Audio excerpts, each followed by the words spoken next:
रहमतुल्लाहि व बरकातुहू। मैं आप तमाम हज़रात का बहुत बहुत शुक्रिया अदा करता हूँ। अल्लाह का शुक्र है, वादे के मुताबिक मैं आप हज़रात के सामने फिर दोबारा तशरीफ़ लाया हूँ और इंशाअल्लाह यहाँ से बड़ी ही तवानाई के साथ में ये क्लास चलेगा। और आप जो चीज़ चाह रहे थे, आपके चाहत के मुताबिक मैंने वो क्लास शुरू कर दिया है। लेकिन इससे पहले मैंने ग्रामर जो कवायद जो बताया था वो भी बहुत इम्पोर्टेंट था, क्योंकि उससे 40 नंबर तकरीबन ग्रामर से ही आते हैं। इस बुनियाद पर जो हजरात ग्रामर को नहीं देखे हैं या नहीं समझे हैं, उसको देख करके समझिए, ये बहुत ज़्यादा इम्पोर्टेंट है। साथ साथ में आप लोगों की ख्वाहिश और चाहत ये है कि कब से ये चैप्टर शुरू हो, तो मैंने वादा किया था कल ही कि इंशाअल्लाह मैं कल से चैप्टर वाइज मैं इंशाअल्लाह इस चीज़ को मैं कराऊंगा। तो आप हज़रात तैयार रहिए। अब मैं शुरू कराता हूँ यहाँ से। सबसे पहली कहानी मिर्ज़ा फ़रहतुल्लाह बेग की है। नज़ीर अहमद की कहानी है ये। कहानी तो मैं इंशाअल्लाह आपको समझा दूंगा अच्छे तरीके से, लेकिन उसका जो इम्पोर्टेंट सब है, जो बिल्कुल ये स्टार मार्क लगा करके देखो मैं लिख दिया हूँ, ये सब याद करना बहुत ज़रूरी है। मेरे साथ आप बोलते रहिए, इंशाअल्लाह आपको याद करा दूंगा। यही सबसे ज़्यादा इम्पोर्टेंट है, मिर्ज़ा फ़रहतुल्लाह बेग। इसकी कहानी हम समझा देंगे बाद में, पहले इस चीज़ को देखिए। मिर्ज़ा फ़रहतुल्लाह बेग जो है, इनकी पैदाइश कब हुई है? इनकी जो पैदाइश है अगस्त 1885 में दिल्ली में हुई है ना, दिल्ली में हुई है। इनकी पैदाइश कब है? अगस्त 1885। अगस्त 1885 अगस्त 1885 में ये कहाँ पैदा हुए हैं? दिल्ली में पैदा हुए हैं। कहाँ पैदा हुए हैं? दिल्ली में पैदा हुए हैं। इस चीज़ को याद रखिएगा। तो मिर्ज़ा फ़रहतुल्लाह की तारीख़ पैदाइश क्या है, यानी जन्म कब हुआ है? अगस्त 1885 में इसका जन्म हुआ है। कहाँ? दिल्ली में हुआ है। कहाँ हुआ है? दिल्ली में हुआ है। वो भी महल्ला है एक, महल्ला चूड़ीवालान। महल्ला क्या है? महल्ला चूड़ीवालान में इसकी पैदाइश हुई है। अब आते हैं, इनके वालिद साहब का नाम क्या है ना। तो मिर्ज़ा फ़रहतुल्लाह बेग के वालिद साहब का नाम क्या है? तो याद रखिए, इनके वालिद साहब का नाम मिर्ज़ा हशमतुल्लाह बेग है। मिर्ज़ा हशमतुल्लाह बेग। फ़रहतुल्लाह बेग इनका नाम, हशमतुल्लाह बेग इनके वालिद साहब का नाम। वालिद बोला जाता है अब्बा को, वालिद बोला जाता है पिता को, वालिद बोला जाता है किसको? बाप को वालिद कहा जाता है ना। वालिद अरबी लफ्ज़ है। वालिद, बहुत सारे बच्चे ऐसे हैं जो वालिद और वालिदा नहीं समझते हैं, तो आज समझ लीजिए कि वालिद किसको कहा जाता है। वालिद कहते हैं बाप को, अब्बा को हिंदी में पिता कहते हैं, पिता को वालिद कहा जाता है। तो इनके पिताजी का नाम क्या था, यानी इनके वालिद साहब का नाम क्या था? फ़रहतुल्लाह बेग के वालिद साहब का नाम क्या था? मिर्ज़ा हशमतुल्लाह बेग था। ठीक है, तो मिर्ज़ा हशमतुल्लाह बेग था। तो जब इनके वालिद साहब का नाम पता हुआ, तो इनकी अम्मी का नाम भी पूछ सकते हैं ना, इनकी अम्मी का नाम ही पूछ सकते हैं। तो वालिदा का नाम, यानी इसकी अम्मी का नाम क्या हुआ? मुशर्रफ जहां बेगम। क्या नाम है? मुशर्रफ जहां बेगम। अम्मी का नाम क्या हुआ? मुशर्रफ जहां बेगम। वालिदा का नाम क्या हुआ, यानी अम्मी का नाम क्या हुआ? मुशर्रफ जहां बेगम। और फूफी का नाम हुस्न जहां बेगम। क्या है? हुस्न जहां बेगम, फूफी का नाम। फूफी का नाम इम्पोर्टेंट क्यों है? फूफी का नाम इम्पोर्टेंट इसलिए है कि असल में इनकी जो मिर्ज़ा फ़रहतुल्लाह बेग की जो है ना, इसने परवरिश की थी। फूफी ने परवरिश की थी वालिदा के इंतकाल के बाद। इनकी मिर्ज़ा फ़रहतुल्लाह बेग के वालिदा का जब इंतकाल हो गया था, इंतकाल का मतलब होता मरना। 2-3 लफ्ज़ आता है, इंतकाल, इंतकाल, विसाल, इंतकाल, विसाल और वफ़ात। ये 3 शब्द को समझना। एक होता है इंतकाल है, इंतकाल लफ्ज़ है। एक आता है विसाल। क्या आता है? विसाल। और एक आता है वफात। क्या आता है? वफात। कभी कभी आ जाएगा फौत। क्या आ जाएगा? फौत। तो ये विसाल, वफात, फौत, यानी सब के माना एक ही है। और इंतकाल, एक लफ्ज़ क्या है? इंतकाल। इन सब का माना एक है, इन सब का माना एक है। इंतकाल मतलब मरना। इंतकाल मतलब क्या है? मरना। कहीं आपसे पूछ लेंगे इनका विसाल कब हुआ, अब आप जो है सर खुजलाते रहेंगे, विसाल का मतलब क्या है, विसाल का माना क्या है। तो आज समझ लीजिए विसाल का माना क्या है। विसाल का माना है मरना। वफात, वफात, विसाल दोनों एक ही माना में है। और फौत, ये 3 चीज़ है। और इंतकाल भी है ना। कितना शब्द होगा यहाँ पे? 4। एक इंतकाल, एक विसाल, 2 वफात, 3 फौत, 4। इन सब चारों का माना क्या है? मरना। चारों का माना क्या है? मरना, ठीक है। तो अब आप समझिए कि इनका जो इंतकाल हुआ है, इनके इनके वालिदा का ना मिर्ज़ा फ़रहतुल्लाह बेग की माँ का इंतकाल हो गया था जब ये बचपन इनका अभी ये बचपन कम सिन्नी में ही थे, है ना, इनकी उम्र अभी ज़्यादा नहीं थी। तो इनका इंतकाल हो गया था इनके वालिदा का सिर्फ 10 रोज़ के थे। कितने रोज़ के थे? फरहत सिर्फ 10 रोज़ के थे तो इनकी वालिदा मुशर्रफ जहाँ का इंतकाल हो गया। यानी मिर्ज़ा फ़रहतुल्लाह बेग कितने साल के थे उस वक्त? कितने साल नहीं, सिर्फ 10 रोज़ के थे। कितने रोज़ के थे? मात्र 10 रोज़ के मिर्ज़ा फ़रहतुल्लाह बेग थे। कहाँ लिखा? चलो हम बता ही देते हैं। मिर्ज़ा फ़रहतुल्लाह बेग मात्र सिर्फ और सिर्फ 10 रोज़ के थे तो इनकी वालिदा यानी अम्मी का इंतकाल हो गया था। 10 रोज़ के कौन थे? मिर्ज़ा फ़रहतुल्लाह बेग। सिर्फ 10 रोज़ इनकी पैदाइश हुई थी। पैदाइश होने के बाद 10 रोज़ हुए थे, उसके बाद इनकी वालिदा का इंतकाल हो गया था, यानी इसकी अम्मी का इंतकाल हो गया था। जब इसके अम्मी का इंतकाल हुआ तो इस बच्चे की परवरिश अब कौन करेगा? तो बच्चे की परवरिश के लिए इसके जो फूफी है सईदा, क्या नाम है, हुस्न जहां बेगम, हुस्न जहां बेगम, इसने इसकी परवरिश की थी, है ना। परवरिश की थी मतलब पाला था, है ना। परवरिश मतलब पालना। तो मिर्ज़ा फ़रहतुल्लाह बेग की परवरिश अम्मी के इंतकाल के बाद किसने की थी, है ना। मिर्ज़ा फ़रहतुल्लाह बेग की परवरिश वालिदा के इंतकाल के बाद किसने की थी? इन्हें जैसे को कहानी पढ़ते हैं उसी तरह से वो कहानी की तरह वो नज़म को पढ़ने लगे, बस गुस्सा हो गए, है ना। उससे क्या कहा मिस्टर रज़ा से? मिस्टर रज़ा से यह कहा कि भाई देखो तुम मेरी एक सलाह मानो, है ना, कि मैं तुम्हें अगर अच्छा सलाह दूं तो मेरी बात मानोगे? उसने कहा कि जी सर बिल्कुल मानेंगे। तो क्या अपने वादे से मुकर तो नहीं जाओगे? कि नहीं, इसमें बिल्कुल आपकी बात से कैसे मुकर सकते हैं, है ना। कहा ठीक है देख लेना, अपने वादे से मुकरना नहीं। फिर कहा बाद में कि देखो कल से तुम मेरे पास पढ़ने नहीं आना, कल से तुम मेरे पास पढ़ने नहीं आना। बड़े ही प्यार से उसको समझा दिया, किसको? मिस्टर रज़ा को। अब ये शर्मिंदगी से अब क्या करते, ये सर झुका लिए। खैर कहा कि मैं ये नहीं कहता कि तुम पढ़ने ही मत आना, बल्कि कहने का मकसद ये है कि ठीक है कि तुम पहले जो है 10-15 दिन जो है पहले तुम एक काली जान कोई है उससे आसपास से गुजरना, वहाँ से तुम तालीम हासिल कर लोगे और तुमको जब आना जाना जब उसके पास से करोगे तो क्या होगा कि तुम नज़्म और नसर में फ़र्क पैदा कर पाओगे। नसर बोला जाता है कहानी की तरह पढ़ना विस्तार से, उसी को नसर कहा जाता है। नज़्म जो तरन्नुम से पढ़ते हो, तो कम से कम नज़्म और नसर में तुमको पता चल जाएगा। खैर आखिरकार ये तो मिस्टर रज़ा का हाल हुआ। उसके बाद जैसे गए तो दोबारा मिस्टर रज़ा फिर दोबारा नज़र नहीं आए, वो तो चले ही गए। लेकिन कहना का मकसद ये है कि मिर्ज़ा फ़रहतुल्लाह बेग और मियाँ दानी अब ये कह रहे कि अब मेरी कहानी सुनो। मिर्ज़ा फ़रहतुल्लाह बेग और मियाँ दानी जो है दूसरे दिन जैसे ही पढ़ने के लिए आए, अब इबारत में गलती कर रहे थे कहा कि चलो पढ़ो। तो मिर्ज़ा फ़रहतुल्लाह बेग और मियाँ दानी जो क्या करते थे, गलती जब जैसे ही पढ़ना शुरू किया उन दोनों की बारी लगी हुई थी, कभी मिर्ज़ा फ़रहतुल्लाह बेग कभी मियाँ दानी, दोनों की बारी लगी हुई थी। तो मिर्ज़ा फ़रहतुल्लाह बेग ने शायद पहले जो मियाँ दानी ने पढ़ा था, पहले जो है मियाँ दानी ने पढ़ा था। और ये क्या कर रहे थे मियाँ दानी? एराब में गलती, तो एराब में गलती शायद ये कर रहे थे। एक मिनट,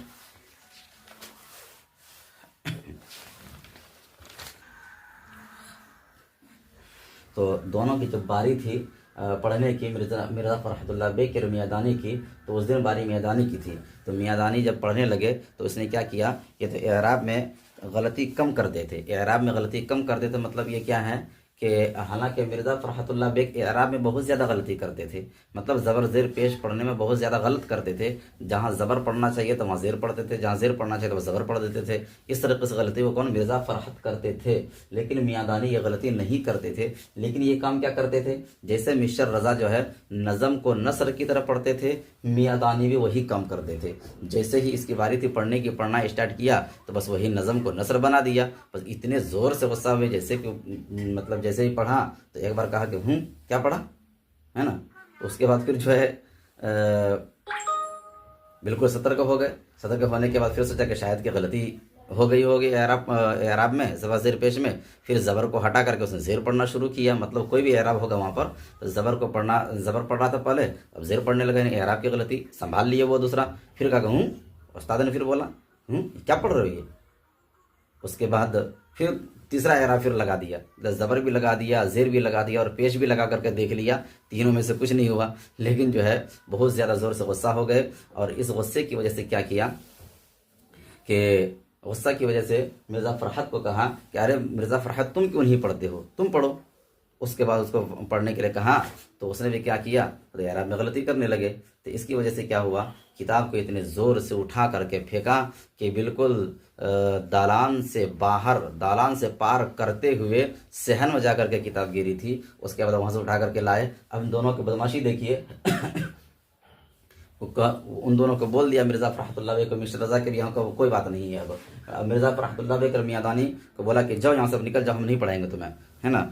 तो अब देखिए उसका ये जवाब सुनिए। मिर्ज़ा फ़रहतुल्लाह बेग वहाँ से बिल्कुल टस से मस नहीं, वो दोनों एक तरफ दूसरे को इशारा कर रहे हैं। मियादानी मिर्ज़ा फ़रहतुल्लाह को देख रहे हैं और मिर्ज़ा फ़रहतुल्लाह मियादानी को देख रहे हैं आपस में, है ना। और कह रहे हैं, इशारा कर रहे हैं उठना नहीं यहाँ से, है ना। मिर्ज़ा फ़रहतुल्लाह, हालांकि मियादानी उठ करके भागना चाह रहे थे, भाग रहे थे, लेकिन मिर्ज़ा फ़रहतुल्लाह बेग उसको रोक रहे थे, रुको, है ना, नहीं जाना है। अगर चले गए तो याद रखना आज के बाद से ये उस्ताद हमारे हाथ नहीं आएंगे, बल्कि इसके बाद फिर दोबारा नहीं पढ़ पाएंगे। इसलिए जो है तो उनके उस्ताद ने कहा कि ठीक है एक काम करो कि तुम आज चले जाओ, आज तबीयत ख़राब है, कल आएंगे। तो कहा कि नहीं हम जाएंगे नहीं, बिल्कुल नहीं जाएंगे। कहा कि नहीं, जब तक कि यहाँ से भगाएंगे नहीं धक्के मार करके, तब तक यहाँ से हम जाने वाले नहीं है। मौलवी साहब ने कहा अरे ये कितनी बड़ी बेहयाई है जी, हैं, ये तो बड़ी बेहयाई की बात है। उसने कहा ठीक है तबीयत ख़राब है, चले जाओ आज कल आना।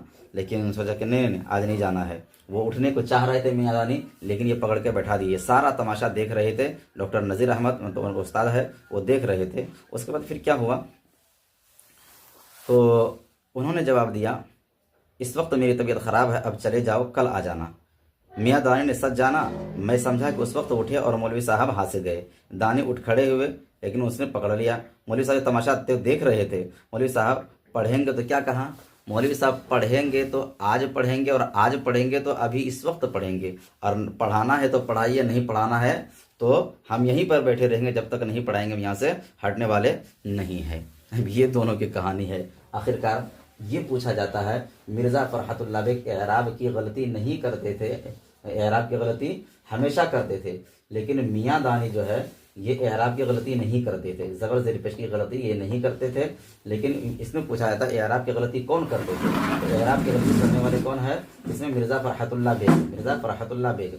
नज़्म को नसर बनाने वाले कौन थे, लेकिन नज़म को कहानी की तरफ पढ़ने वाले कौन थे, मियाँ दानी। ठीक है, ये दोनों साथी हैं। ठीक है, मैं समझता हूँ कि कहानी भी आपको समझ में आ गया होगा और बहुत ज़्यादा फ़ायदामंद होगा। इसको अगर एक बार देख लेंगे, एक बार से नहीं दोबारा देख लेंगे। अगर वीडियो अगर लंबा हुआ है तो उस वीडियो को क्या करेंगे, डबल फास्ट स्पीड करके जो है तेज़ करके उसको देख सकते हैं। इंशाल्लाह आपको समझ में बात आ जाएगी।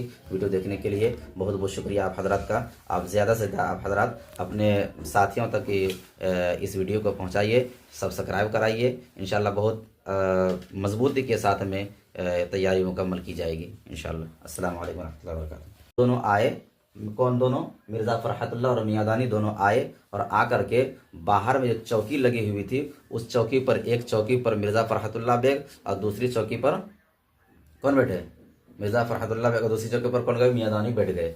और उसके बाद जैसे ही 1:30 बज गए घड़ी में, तो घड़ी बजते ही क्या हुआ, तो 1:30 बजने, जैसे 1:30 बजा घड़ी ने आवाज़ लगा दी, यानी घंटे वाली घड़ी थी, टन टन की आवाज़ लगाई। इसके कारण से क्या हुआ, ये दोनों अंदर चले गए। अंदर जैसे झांक करके देखा तो चूंकि हुआ क्या कि जैसे अंदर से झांक करके देखा इन दोनों ने, तो एक केवाड़ी खुली हुई थी, तो अंदर से आवाज़ आई। चूँकि इसको कुछ बाहर से दिखाई नहीं दे रहा था, वो अंदर से देख रहे थे। कौन, इनके जो उस्ताद थे अंदर से वो देख लिए, है ना, जब वो अंदर में थे देख लिए। लेकिन चूँकि ये बाहर से गए हुए थे, रूम में अंदर में अंधेरा था, जिसके कारण से इसको पता नहीं चल रहा था। किनको दिखाई, अपने उस्ताद को नहीं देख पा रहे थे, मिर्ज़ा फ़रहतुल्लाह और मियाँ दानी नहीं देख पा रहे थे अपने उस्ताद को। लेकिन इनके उस्ताद ने जैसे ही गुस्सा से देख लिया, आवाज़ लगाई, कौन, क्या लगाए, आवाज़ लगा दी, कौन। अब जो है ये दोनों तो नहीं डरे, लेकिन जो बीच हमारे वहाँ पर वॉचमैनिंग का काम कर रही थी, निगहबानी का काम कर रही थी, बिल्कुल वो उछल पड़ी हैं, वो डर गई कि बिल्कुल ये कौन घुस गए अंदर में। खैर आखिरकार जैसे ये दोनों फिर बिलाखिर क्या रूम पर पहुंच गए अंदर में। कहा अच्छा अच्छा ठीक है बेटा बैठो, है ना। आ गए तो बैठो, क्या बात है, क्या काम, किस किस काम से आए हो। तो बताए हैं पढ़ने के लिए। तो कहा ठीक है लो किताब लाओ। तो किताब उसको दिखाया तो उसने कहा कि ठीक है, एक किताब मेरे लिए भी लेते आना। जैसे कि मैं भी कहा करता था जब ऑफलाइन पढ़ाता था कि ठीक है, जब मेरे पास किताब नहीं है, ये किताब मेरे लिए भी लेते आना ताकि मैं भी मुताला कर लूँ। तो बात ये हुई वो किताब जो है, एक किताब उसको दे दी गई। तो वो इधर उधर पलटाए, और पलटाने के बाद उसके बाद कहा कि ठीक है पढ़ो। तो फिर आखिरकार मतलब क्या होता है, उस दिन पढ़ करके किसी तरीके से वो निकल गए, अच्छे तरीके से पढ़ा दिए। फिर जो है दूसरे दिन जो है इतने तारीफ़ की, वहाँ से वापस चले आए दोनों, मिर्ज़ा फ़रहतुल्लाह बेग और मियाँ दानी वहाँ से पढ़ करके चले आए। और आकर के अपने उस्ताद की इतनी तारीफ़ की, मदरसे में आकर के इतनी तारीफ़ की कि एक हिंदू कॉलेज, अभी मैंने बताया अभी हिंदू कॉलेज से इंटर पास किया था, हिंदू कॉलेज में एक तालिबे इल्म था, उसका नाम था मिस्टर रज़ा। क्या नाम था, हिंदू कॉलेज के तालिबे इल्म थे, उसका नाम था मिस्टर रज़ा। उस तक उन लोगों तक बात पहुंची, तो मिस्टर रज़ा तक जब ये बात पहुंची तो मिस्टर रज़ा को थोड़ी सी गुदगुदी महसूस हुई। उसने कहा कि हमको भी पढ़ने के लिए चलना चाहिए। चुनांचे वो भी क्या नाम है, इन दोनों को कहा कि अरे हम भी जाएंगे तो पढ़ने के लिए, जहां आप जाते हैं पढ़ने के लिए हम भी जाएंगे पढ़ने के लिए, कि मुझे पढ़ाएंगे, आपके उस्ताद नदीर अहमद साहब पढ़ाएंगे। तो कहा कि हाँ क्यों नहीं पढ़ाएंगे, चलो मेरे साथ चलो। तो कहा कि नहीं नहीं पहले पूछ लेना। कह रहे पूछने की क्या बात है, चलो ना, हम हैं ना, है ना। तो उसने कहा कि नहीं नहीं हम नहीं जाएंगे, तो पहले तुम पूछ लेना। उसके बाद कहा अच्छा ठीक है हम पूछ लेंगे। जैसे ही ये दोनों फिर पहुँचे, पहुँचने के बाद जो है उस दिन पढ़ा, पढ़ने के बाद जो है फिर अपने जिक्र किया इसी का, किसका, मिस्टर रज़ा का जिक्र किया। मिस्टर रज़ा का जिक्र किया कि ये जो है ना, मतलब एक लड़का है मिस्टर रज़ा, वो पढ़ना चाहते हैं, कि उसको लेते क्यों नहीं आए। ठीक है लेते आना, लेकिन थोड़ा शर्मीला है इस बुनियाद पर वो नहीं आया। कि अच्छा तालिबे इल्म होकर के, पढ़ने वाला होकर के शर्मीला, फिर तो गया, है ना। इसलिए तालिबे इल्म जो भी हो वो शर्मिंदा नहीं होना चाहिए, शर्मीला नहीं होना चाहिए, जो भी कुछ हो पूछ लेना चाहिए था। खैर बहरहाल फिर मामला ये होता है कि दूसरे दिन फिर जो है उसको लेकर के उसको खबर पहुंचा दी जाती है मिस्टर रज़ा को, ए मिस्टर रज़ा चलो तुम भी जाना ट्यूशन पढ़ने के लिए मेरे साथ में। खैर आखिरकार वो, लेकिन हाँ एक बात बता दें कि 1:30 बजे से पहले ही पहुंच जाना, 1:30 बजने के बाद घुसने का मौका फिर नहीं मिलेगा, घुसने नहीं दिया जाएगा। आखिरकार क्या होता है, वो 1:30 बजे से पहले पहुँच जाते हैं, कौन, मिस्टर रज़ा। और फिर ये दोनों फिर बाद में आते हैं, मिर्ज़ा फ़रहत और मियाँ दानी दोनों बाद में आते हैं। और वहाँ आकर के देखते करे यहाँ तो बिल्कुल पहले ही से पहुँचे हुए, कौन, मिस्टर रज़ा पहले से पहुँचे हुए हैं। ठीक है, वक्त हुआ और 1:30 बजा, बस तो तीनों अंदर चले गए। और तीनों अंदर जाने के बाद जो क्या होता है, अपने उस्ताद के सामने बैठते हैं। बैठने के वक्त लाओ ये किताब लाओ, ताक पर किताब रखी हुई थी, किताब दिया और किताब ले करके जो है बैठते बैठते कहा अच्छा ये है मिस्टर रज़ा ना, ये है मिस्टर रज़ा। कि जी सर मैं ही हूँ। तो उसके बाद क्या होता है, तो कहा क्या ठीक है इबारत पढ़ो। इबारत का मतलब जो किताब में जो बातें लिखी हुई है उसको पढ़ो। तो अब जो है उन दोनों की शरारत देखिए, मिर्ज़ा फ़रहतुल्लाह और मियाँ दानी की शरारत देखिए, ये दोनों बिल्कुल खामोश है। अब नया तालिब इल्म एक आया, मिस्टर रज़ा आया हुआ है, वो सोच रहे थे वही पढ़े, लेकिन ये दोनों बदमाशी कर रहे हैं कि ये बिल्कुल ये पढ़ने को तैयार ही नहीं थे। अब जो कौन, मियाँ दानी और मिर्ज़ा फ़रहतुल्लाह इबारत नहीं पढ़ रहे थे, किताब नहीं पढ़ रहे थे, किताब पढ़ाते तभी तो समझाते, किताब नहीं पढ़ रहे थे ये। तो क्या क्या अच्छा, तो बहुत ज़ोर से गुस्सा हुए, कौन, नज़ीर अहमद जो उस्ताद थे, बहुत ज़ोर से गुस्सा हो गए। और क्या कहा कि इतने ज़ोर से गुस्सा होगा कि घुनघुनिया मुँह में हो गया है क्या, घुनघुनिया, घुनघुनिया का मतलब क्या, मुँह चुप्पी साधे क्यों बैठे हो, क्या हो गया है, क्या मुँह में छुपा रखे हो। तो आखिरकार मतलब क्या होता है, पढ़ना शुरू नहीं किया उसने। तो उस्ताद ने कहा, नज़ीर अहमद ने कहा कि अच्छा मिस्टर रज़ा चलो खैर तुम ही शुरू करो। उसने पढ़ना शुरू किया। पढ़ने जैसे किया तो वो गलती क्या कर रहे थे कि एराब में गलती तो नहीं कर रहे थे। एराब का मतलब होता है ज़बर ज़ेर पेश को अच्छे से पढ़ना, है ना। तो ज़बर ज़ेर पेश को ठीक ठाक से वो पढ़ रहे थे, क्योंकि अरबी इबारत जब होती है ना, अरबी इबारत में कहाँ ज़बर लगाना है, कहाँ ज़ेर लगाना है, कहाँ पेश लगाना, इसके भी कुछ कायदे और उसूल हुआ करते हैं। उस कायदा और उसूल के तहत मतलब कि पढ़ा जाता है, लेकिन उस किताब में ज़बर ज़ेर पेश नहीं होता था, है ना, नहीं होता है। बग़ैर ज़बर ज़ेर पेश के हैं, एराब उसी को कहा जाता है। बग़ैर ज़बर ज़ेर पेश की किताब को पढ़ा जाता है, अपने दिमाग से रूल के हिसाब से ज़बर ज़ेर पेश लगाना होता है। तो चूंकि ज़बर ज़ेर पेश चूँकि नहीं तो ठीक ठाक लगा रहे थे, लेकिन नज़्म को नस्र बना दे रहे थे।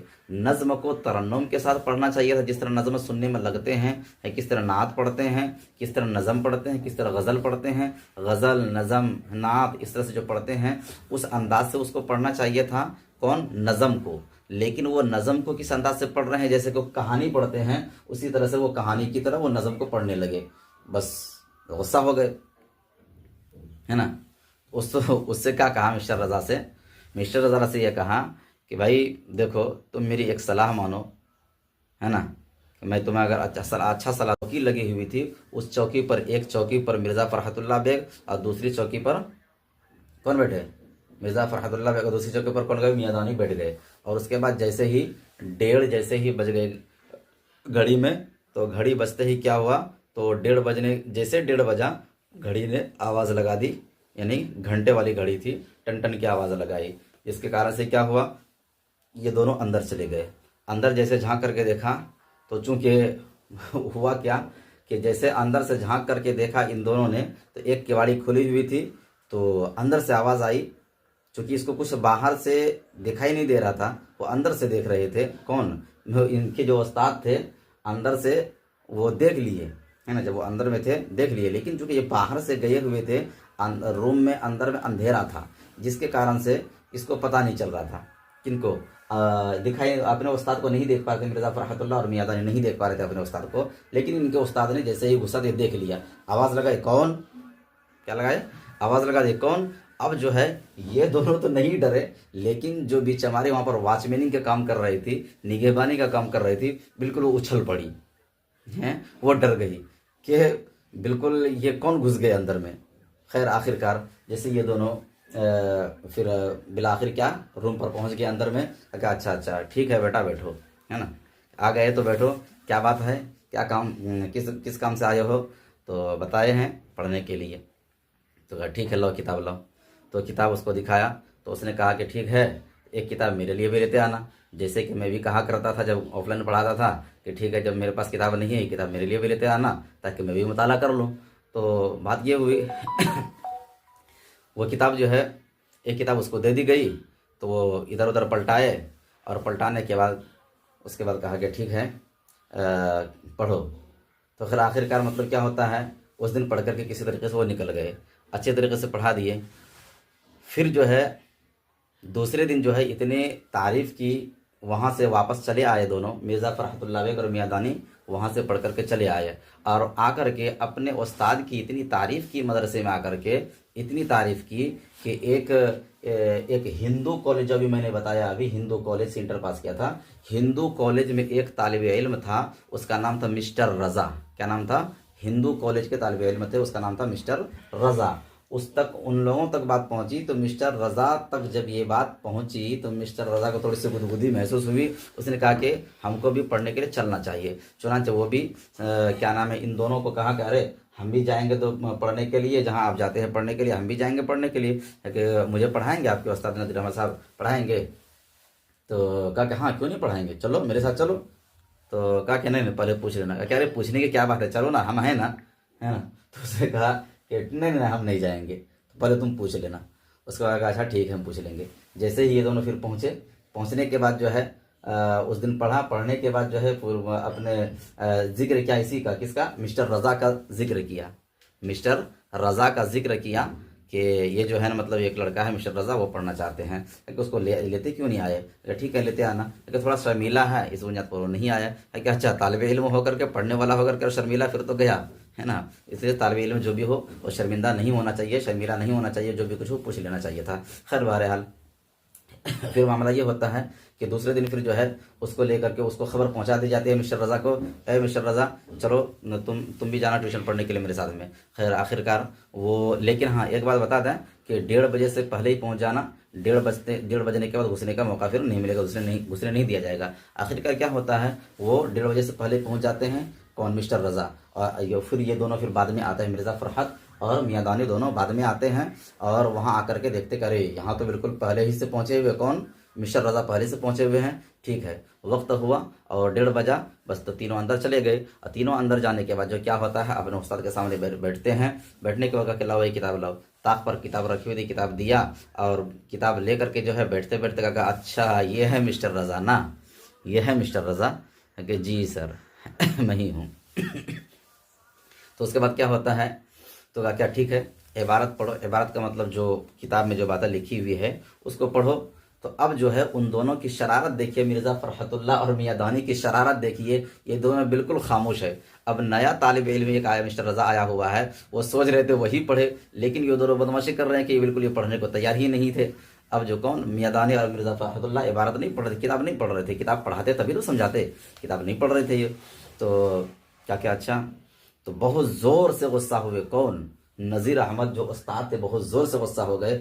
और क्या कहा कि इतने ज़ोर से गुस्सा हो गया कि घुनघुनिया मुँह में हो गया है क्या, घुनघुनिया, घुनघुनिया का मतलब क्या, मुँह चुप्पी साधे क्यों बैठे हो, क्या हो गया है, क्या मुँह में छुपा रखे हो। तो आखिरकार मतलब क्या होता है, पढ़ना शुरू नहीं किया उसने।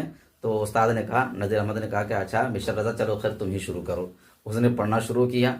पढ़ने जैसे किया तो वो गलती क्या कर रहे थे कि एराब में गलती तो नहीं कर रहे थे। एराब का मतलब होता है ज़बर ज़ेर पेश को अच्छे से पढ़ना, है ना। तो ज़बर ज़ेर पेश को ठीक ठाक से वो पढ़ रहे थे, क्योंकि अरबी इबारत जब होती है ना, अरबी इबारत में कहाँ ज़बर लगाना है, कहाँ ज़ेर लगाना है, कहाँ पेश लगाना है, इसके भी कुछ कायदे और उसूल हुआ करते हैं। उस कायदा और उसूल के तहत मतलब कि पढ़ा जाता है, लेकिन उस किताब में ज़बर ज़ेर पेश नहीं होता था, है ना, नहीं होता है। बग़ैर ज़बर ज़ेर पेश के एराब उसी को कहा जाता है। बगैर ज़बर ज़ेर पेश की किताब को पढ़ा जाता है, अपने दिमाग से रूल के हिसाब से ज़बर ज़ेर पेश लगाना होता है। तो चूँकि ज़बर ज़ेर पेश चूँकि नहीं तो ठीक ठाक लगा रहे थे, लेकिन नज़्म को नस्र बना दे रहे थे। नज़्म को तरन्नुम के साथ पढ़ना चाहिए था, जिस तरह नज़्म सुनने में लगते हैं, किस तरह नात पढ़ते हैं, किस तरह नज़म पढ़ते हैं, किस तरह गज़ल पढ़ते हैं, गज़ल नज़म नात इस तरह से जो पढ़ते हैं, उस अंदाज से उसको पढ़ना चाहिए था। कौन, नज़म को। लेकिन वो नज़म को किस अंदाज से पढ़ रहे हैं, जैसे को कहानी पढ़ते हैं, उसी तरह से वो कहानी की तरह वो नज़म को पढ़ने लगे। बस गुस्सा हो गए, है ना। उससे क्या कहा मिस्टर रज़ा से, मिस्टर रज़ा से ये कहा कि भाई देखो तुम मेरी एक सलाह मानो, है ना। चलिए देखिए मैं क्या बोल रहा था अभी। तो ये जद्द अमजद मिर्ज़ा अफजल बेग कहाँ से आए थे, बदख्शां से हिंदुस्तान आए थे, है ना। किसके ज़माने में, शाह आलम सानी, इसको याद रखना, किसके ज़माने में, बहुत पूछते हैं किसके ज़माने में आए थे, शाह आलम सानी के ज़माने में हिंदुस्तान आए थे, ठीक है। अब चलते हैं, ये पूछा गया है पहले इसको, ये पॉइंट है 1903 में हिंदू कॉलेज से इंटर पास किया है। किस कॉलेज से इंटर पास किया है, हिंदू कॉलेज से। लेकिन हिंदू कॉलेज से पास किया है, लेकिन याद रखना ये एडमिशन कब लिया था, 1901 में लिया था। एडमिशन कब लिया था, 1901 में, 1901 में एडमिशन लिया था। लेकिन ये पास हुए थे कब, हिंदू कॉलेज से इंटर पास कब किया था, 1903 में। एडमिशन हुआ 1901 में, पास हुआ 1903 में। इंटर पास किया कहाँ से, किस कॉलेज से, हिंदू कॉलेज से। किस कॉलेज से, हिंदू कॉलेज से इंटर पास किया है। इंटरमीडिएट का कि उसने सरद हासिल की है कब, 1903 में, ठीक है। अब पूछा गया है, परिचय में देखा हूँ मैं, इसको कौन कौन सा खेल पसंद था, है ना, कौन कौन से ये खेल पसंद करते थे। तो कुछ खेलों के नाम दिया हुआ है, क्रिकेट खेलते थे, टेनिस खेलते थे, चौसर शतरंज खेलते थे। क्रिकेट टेनिस, क्रिकेट टेनिस, चौसर शतरंज। क्रिकेट खेलते थे और क्या खेलते थे, टेनिस भी बहुत पसंद करते थे। क्रिकेट भी पसंद करते थे और टेनिस भी खेलते थे, चौसर और शतरंज भी खेलते थे, चौसर और शतरंज भी खेलते थे, है ना। ये सब खेल खेलना ये पसंद करते थे, ये सब खेल खेलना क्या करते थे, ये पसंद करते थे, ठीक है। अब एक बात आती है, हैदराबाद हाई कोर्ट में मुतरजिम मुकर्रर कब, 1908 में। 1908 में हैदराबाद हाई कोर्ट में मुतरजिम मुकर्रर हुए। ये मुतरजिम किसको कहते हैं, मुतरजिम कहा जाता है, मुतरजिम कहा जाता है ट्रांसलेटर को। किसको कहा जाता है, ट्रांसलेटर को, जो इंग्लिश से या किसी भी भाषा से, समझ रहे इंग्लिश में बता रहा हूँ सिर्फ, इंग्लिश से हिंदी में कराएं या इंग्लिश से उर्दू में कराएं या उर्दू से इंग्लिश में कराएं या उर्दू से हिंदी में कराएं। ट्रांसलेटर को मुतरजिम कहा जाता है। अनुवादक जिसको बोला जाता है ना, अनुवाद करने वाले को, किसको, अनुवाद करने वाले को, उसको मुतरजिम कहा जाता है, अनुवादक को, ठीक है। जो ट्रांसलेटर है, ट्रांसलेटर को ही मुतरजिम कहा जाता है, ठीक है। तो हैदराबाद में कब मुतरजम मुकर्रर हुए या ट्रांसलेटर मुकर्रर? 1908 में हैदराबाद हाई कोर्ट में। हैदराबाद हाई कोर्ट में 1908 में। कब? 1908 में। और एक बात याद रखिएगा, 1908 में हैदराबाद में हाई कोर्ट में जब ये ट्रांसलेटर बन गए थे तो उसके बाद 1908 में, अगस्त 1908 में इनकी शादी भी हुई है चचेरी बहन से। नसीमा सुल्ताना इसकी बीवी का नाम है। इसकी बीवी का नाम क्या है? नसीमा सुल्ताना। और जब इनकी बीवी नसीमा सुल्ताना का जब इंतकाल हो गया था तो इंतकाल के बाद जब दूसरी शादी की है तो नसीमा सुल्ताना की जो दूसरी बहन थी, यानी अपनी साली से ही, मिर्ज़ा फ़रहतुल्लाह बेन ने अपनी साली से ही दूसरा फिर निकाह किया था। उसका नाम क्या था? हमीदा सुल्ताना। उसका नाम क्या था? हमीदा सुल्ताना। यानी पहली बीवी का नाम था नसीमा सुल्ताना और दूसरी, इसके इंतकाल के बाद जो दूसरी बीवी जो बनी तो हमीदा सुल्ताना। तो नसीमा सुल्ताना पहली बीवी और उसके बाद इसके इंतकाल के बाद दूसरी बीवी कौन बनी? हमीदा सुल्ताना बनी, है ना। दूसरी बीवी कौन बनी? हमीदा सुल्ताना बनी है। ये चचेरी बहन थी। कौन थी? नसीमा सुल्ताना या हमीदा सुल्ताना कौन थी? चचेरी, चचा की लड़की थी। कौन थी? चचा की लड़की थी। उसी को चचेरी बहन कहा जाता है। तो चचा की लड़की से मिर्ज़ा फ़रहतुल्लाह बेग ने शादी की थी। चचा की लड़की ने चचेरी बहन से मिर्ज़ा फ़रहतुल्लाह बेग ने शादी की थी अगस्त, क्या नाम है? अगस्त 1908 में। अगस्त 1908 में। और बीवी का नाम क्या था? नसीमा सुल्ताना। बीवी का नाम क्या था? नसीमा सुल्ताना। पहली बीवी का नाम नसीमा सुल्ताना, फिर दूसरी बीवी का नाम क्या हुआ? हमीदा सुल्ताना। नसीमा, उसके बाद हमीदा सुल्ताना। मिर्ज़ा फ़रहतुल्लाह बेग की तारीख़ पैदाइश 1885 में हुई। 1885 में इसकी तारीख़ पैदाइश हुई है, यानी पैदा हुए हैं अगस्त 1885 में, लेकिन इंतकाल हुआ 1947 में। 1947 में कब इंतकाल हुआ है? 1947 में इसका इंतकाल हो गया है। ठीक है, इसका इंतकाल कब हुआ है? 1947 में हो गया है। अब देखिए कि जब इंतकाल जब हो गया 1947 में तो इसकी तदफीन अमल में आई, यानी दफन इसको जब किया गया तो कहाँ? उस कब्रिस्तान का नाम भी पूछा जाता है। उस कब्रिस्तान का नाम भी पूछा जाता है। तो सराय इलाही चमन। क्या नाम था कब्रिस्तान का? सराय इलाही चमन। सराय इलाही चमन कब्रिस्तान का नाम क्या था? सराय इलाही चमन कब्रिस्तान में दफन हुए, तदफीन अमल में आई। ठीक है, सराय इलाही चमन। क्या नाम था उसका? सराय इलाही चमन। क्या नाम था कब्रिस्तान का? सराय इलाही चमन में उसकी तदफीन अमल में आई। ठीक है। डॉक्टर नज़ीर अहमद की जो कहानी है, असल में मिर्ज़ा फ़रहतुल्लाह बेग ने डॉक्टर नज़ीर अहमद पर, हालांकि मिर्ज़ा फ़रहतुल्लाह बेग ने देखिए बहुत सारी चीज़ें लिखी है, मज़मून भी लिखे हैं, है ना, मज़मून वगैरह। उसके अलावा और बहुत सारे मतलब कि रिसाले वगैरह भी लिखे थे, लेकिन सबसे ज़्यादा इनको जो शोहरत हुई है वो खाका लिखने की वजह से। मिर्ज़ा फ़रहतुल्लाह बेग ने अपने उस्ताद के नाम पर एक खाका लिखा था। अपने उस्ताद के नाम पर क्या लिखा था? खाका लिखा था। उस खाका की वजह से ये मिर्ज़ा फ़रहतुल्लाह बेग बहुत ज़्यादा मशहूर हो गए। और खाका कहते किसको हैं? खाका किसको कहते हो? किसी शख्सियत की तहरीरी तस्वीर कशी को खाका कहा जाता है। अब बात समझ में नहीं आई। देखिए, खाका बोला जाता है कोई शख्स है ना, कोई आदमी है, उस आदमी के बारे में, उस व्यक्ति के बारे में हम जो कुछ जान रहे हैं उसकी सच्चाई को लिखना, उसकी जीवनी को लिखना, उसकी सवानह को लिखना, और बिल्कुल जो सच्चा वाक़या है, सच्ची जो घटना है, उस सच्ची घटना को लिखना, लेकिन उसके अंदर कोई नमक मिर्च वगैरह नहीं लगाना है, बल्कि उसकी हकीकत को बयान करना है। तहरीरी तस्वीर कशी, यानी उसके आदत व अखलाक कैसे थे, उनके साथ क्या क्या मामला हुआ, इन सब चीज़ों को मुख्तसर अंदाज में बयान करना, यही खाका है उसके बारे में, है ना। किसी शख्सियत की, शख्सियत मतलब व्यक्तित्व, है ना, जीवनी, क्या कहते हैं, जीवनी के बारे में, किसी की जीवनी के बारे में लिखना। तो तहरीरी, तहरीर मतलब लिखना, तहरीरी शक्ल में लिखने में, है ना, कि उसको लिखावट में उसको ला दिया, उसको, है ना, लिख दिया उसको तहरीरी शक्ल में। तहरीर का मतलब होता है लिखना। तहरीर का मतलब क्या होता है?